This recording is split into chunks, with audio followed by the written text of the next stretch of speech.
ایک حدیث یاد آئی بڑے زمانے بعد، میرے نبی فرمائیں گے یا اللہ میری امت کا حساب میرے حوالے کر دے، تو اللہ تعالیٰ فرمائیں گے کیوں؟ تو عرض کریں گے یا اللہ میں چاہتا ہوں ان کا حساب میں لے لوں تاکہ ان کو شرمندہ نہ ہونا پڑے۔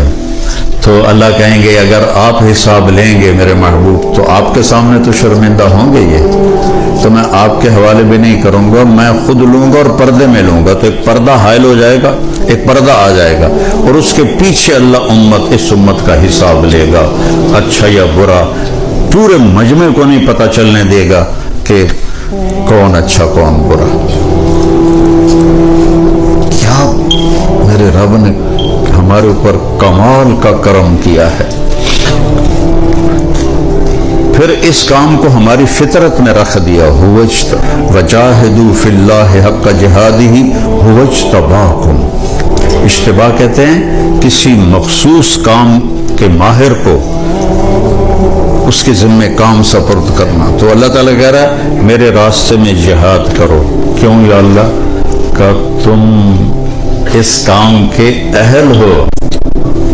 دی اذان کبھی یورپ کے کلیساؤں میں، کبھی افریقہ کے تپتے ہوئے صحراؤں میں، شان آنکھوں میں نہ ججتی تھی جہاں داروں کی، کلمہ پڑھتے تھے ہم چھاؤں میں تلواروں کی، تجھ سے سرکش ہوا کوئی تو بگڑ جاتے تھے، تیغ کیا چیز ہم توپ سے لڑ جاتے تھے، نقش توحید کا ہر دل پہ بٹھایا ہم نے، زیر خنجر بھی یہ پیغام سنایا ہم نے۔